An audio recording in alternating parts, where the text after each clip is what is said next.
These three JRPGs come from roughly the same era, yet they couldn't feel more different. One feels like a storybook. One feels like a forgotten kingdom. And one makes every new horizon feel like an adventure. So, why? For the world of Seiken Densetsu, we all felt that Northern Europe was an awfully close match. Legend of Mana might not ask us to conquer its world, it invites us to explore it. We wander into strange places, stumble across strange people, and before we really understand what kind of world we've stepped into, we're already curious about what's around the next corner. There's something almost dreamlike about the way Legend of Mana presents all of this.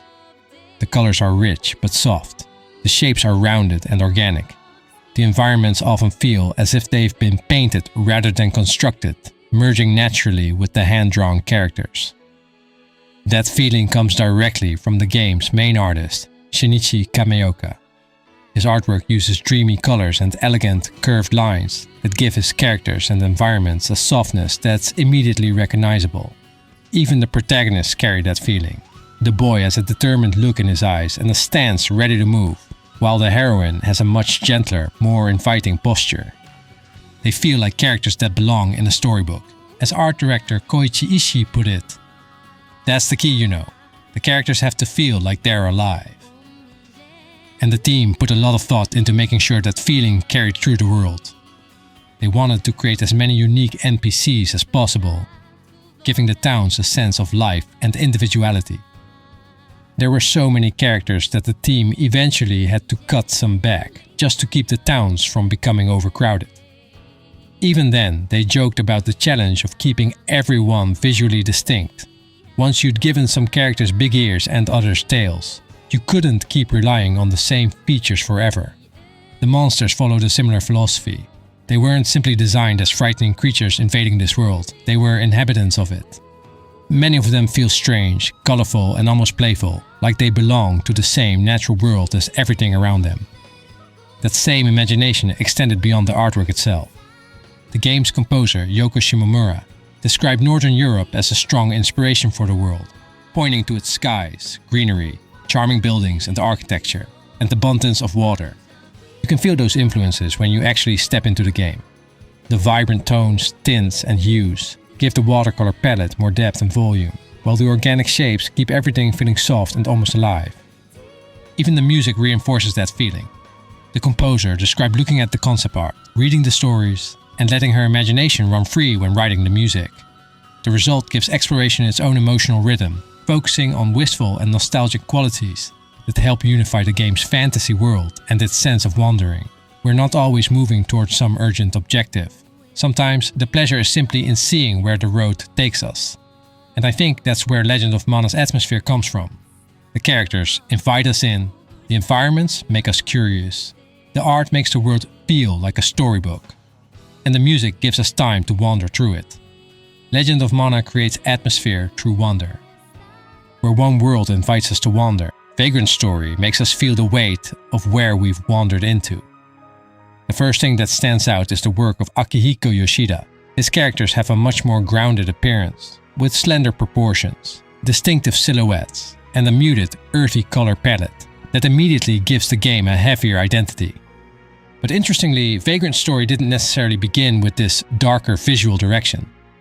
The initial concept was to create backgrounds that evolved from the style the team had developed for Final Fantasy Tactics. As the story grew, however, the team realized that this visual approach no longer fit. They wanted something more realistic that could make fuller use of the PlayStation's capabilities. And as Yoshida put it, the world got darker and more grim as we were making it. That might be the simplest way to describe the visual identity of Vagrant Story. Matsuno wanted ruins. His image was a town that was already falling apart, half crumbled and worn down by time. So the team took cameras into the streets of France looking for the right kind of architecture and atmosphere. The city of Saint-Emilion became one of the inspirations for Le Hamon. That decision gives the game a very particular sense of place. The architecture feels old, the stone feels heavy. The narrow streets and enclosed spaces make the world feel as though it has existed for centuries, and we're only arriving to uncover what's left behind. The story itself is built around that idea of discovery. We're investigating a place we don't fully understand, slowly piecing together its history and the events that led us there. And that is where Yoshida's artwork and the game itself begin to merge. Vagrant Story was the team's first full polygon game, pushing facial expressions and camera angles as seen in Metal Gear Solid to make the scenes more impactful. At the same time, the team wanted to move away from the more traditionally Japanese visual identity of many JRPGs, aiming instead for something that would feel closer to a Western comic book. His characters were very slender, with unusually large hands that gave them a distinctive aesthetic.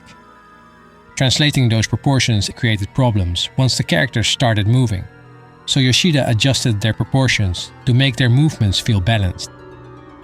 The monster designs followed that same idea.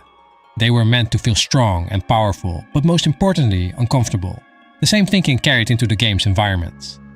The ruins were dark and grim, while the outdoor areas were deliberately brighter. That contrast made both sides of the world feel more extreme. The artwork creates the visual identity, but the game has to carry that feeling into every moment we spend inside it. That's where the sound design becomes important. The sound team had a simple philosophy: don't reuse anything. The sound of a character moving could change depending on the clothing or armor they were wearing. The same effect could sound different indoors and outdoors. The goal was to make every environment feel like it had its own physical presence. Even when we aren't consciously thinking about it, the world is constantly responding to where we are. The music follows a similar philosophy. Hitoshi Sakimoto divided the music into two types. Sometimes it was meant to sit in the background, allowing ambient sounds and effects to dominate while we're simply exploring. At other moments, the music moves to the foreground, particularly during boss battles, where it creates a stronger sense of tension and urgency. The result is a world that rarely feels comfortable. The deeper we go into Leamont, the more it feels like we're uncovering something that was never meant to be found. And that's where Vagrant Story creates its atmosphere. Not through wonder, but through pressure.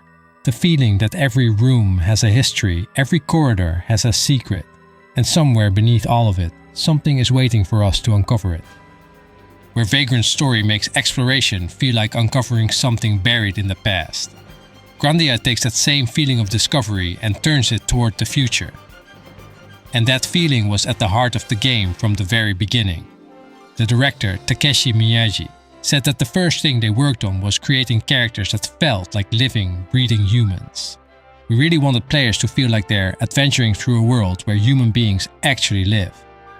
That idea shaped almost everything about Grandia. The world they created is bright, energetic, and full of movement. It feels like a place that's going somewhere. The team imagined a time after the age of exploration and the Industrial Revolution, when new prosperity was spreading and people were looking toward the future. A world where people dreamed about new horizons and unseen worlds. An age of adventure. I wanted to tell an exciting, heart-pumping adventure story. One where you go to many different places, see many different things, talk with many different people. I wanted to convey that kind of joyfulness with Grandia. You can feel that in the way Grandia moves. You're constantly being pulled towards something new. A new town, a new landscape, a new person, a new horizon. Even the visual identity of the game reflects that optimism. The character designs have that unmistakable 90s anime influence. But what makes them stand out is more than just their looks. It's how much personality they carry. And they put an enormous amount of work into their expressions. Grandia has around 200 different expression portraits. And Justin's face subtly changes as the adventure progresses. Because personality, expressions, dialogue, and movement all come together to create what the team described as a living human character. And we can feel that when we're playing. The characters don't just exist to tell us where to go next. They react, they joke, they argue, they get excited. We spend time with them, that's part of the adventure. The same thinking extends beyond the party. The dev team wanted every town to feel like an actual place where people lived, with its own culture and customs. As Grandia's director put it, it's essential that towns have the actual presence of a town about them. Even the camp and dinner scenes came from this same idea. He felt that in many RPGs, characters could feel like real people before joining your party, only to become pawns on a chessboard once they entered your group. The music follows that same philosophy. The team wanted a cinematic Hollywood-style sound, while also making sure the music reflected the different places and cultures you encounter. All of these things work toward the same feeling. Grandia is a game about moving forward, meeting people and seeing beyond the next mountain. And that's what atmosphere can do. It can make the same act of exploring a world feel completely different. Legend of Mana gives us a world to wander through. Vagrant Story gives us a story to uncover. But Grandia gives us a journey to experience, an adventure.